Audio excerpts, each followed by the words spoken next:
Taking a pulse can be a very important tool when going into the healthcare field and just in everyday life.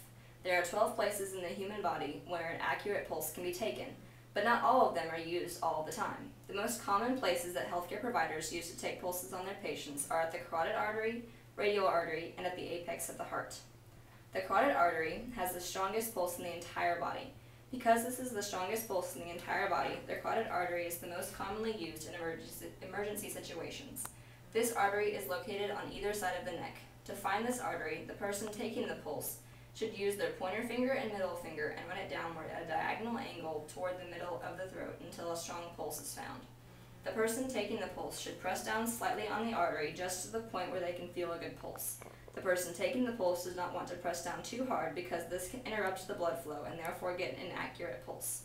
After finding the pulse, the healthcare provider will count the number of heartbeats in 60 seconds, and that is a person's pulse. It is also possible to count the number of heartbeats in 30 seconds and multiply that number by 2, or count the number of heart rates in 15 seconds and multiply that number by 4. Of course, the most accurate way of taking a pulse is to count the number of beats in 60 seconds. Another common artery to use is the radial artery. This artery is located on the inside of the wrist on the thumb side. This artery is called the radial artery because it is located over the radial bone. To find this pulse, the healthcare provider will run their middle and index finger down the inside of the thumb onto the wrist until they can feel the pulse. The healthcare provider should not need to use very much pressure to find this artery, and it is very easy to block the flow of blood if too much pressure is applied. Because of this, the person taking the pulse should release some pressure from the artery if they cannot feel the pulse. This artery is going to be the most commonly used when a patient visits the doctor's office. It is also common for healthcare providers to take a pulse at the apex of the heart. To take this pulse, you cannot use your fingers. You will need to use a stethoscope. In order to do this, the healthcare provider will hold the stethoscope over the apex of the heart and count how many times the heart beats in 60 seconds to find the patient's pulse. The dorsalis pedis artery is very commonly used and very important in the hospital. When a patient is in the hospital, it is very common for them to be bedbound or mostly bedbound, which can cause circulation to diminish slightly. Because of this, the dorsalis pedis artery is used to check the pulse rate several times a day. To take this pulse, the patient is usually lying down on their back. To take this pulse, the healthcare provider will run their index and middle fingers down from the ankle at the top of the foot until they can feel the faint pulse in the dorsalis pedis artery. Much like the radial artery, this pulse is not going to be very strong, and therefore does not require much pressure to feel.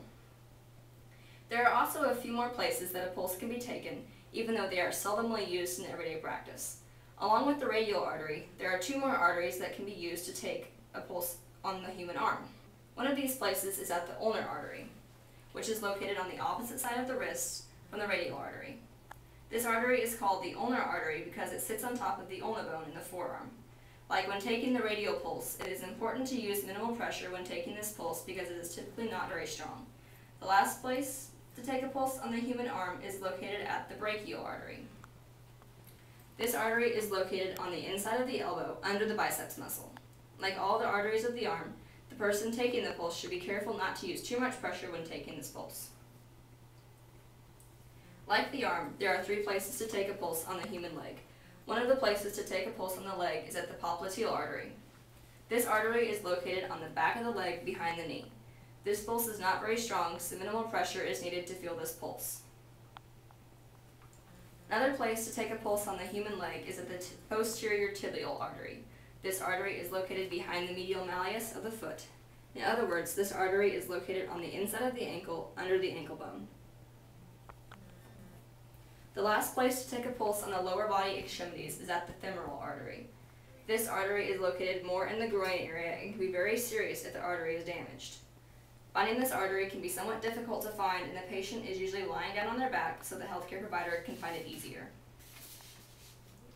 There are also 2 pulses that can be taken on the human head. One of these places is at the facial artery, and this is the more commonly used of the 2 locations. The facial artery is located on the lateral edge of the mandible and is stronger than the pulses in the arms and legs, but not as strong as the carotid artery in the neck.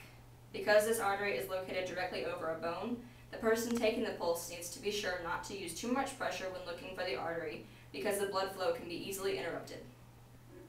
The other place to take a pulse on the human head is located at the superficial temporal artery. This artery is located at the temple and tends not to be very strong. Because of this, it is important not to use much pressure when taking this pulse. The final place to take a pulse in the human body is at the abdominal aorta. When taking this pulse, the patient can be sitting up straight or lying on their back, but it is usually easiest to hear this pulse if the patient is lying on their back. To take this pulse, the healthcare provider or person taking the pulse must use a stethoscope, much like when taking the pulse of the apex of the heart. The person taking the pulse will place the stethoscope over the center of the abdomen and listen for a strong beating in the abdomen. This is the beating of the abdominal aorta. We hope this informational video on where and how to take the most common pulses in the body was informative and helpful when you move on to take pulses in the real world.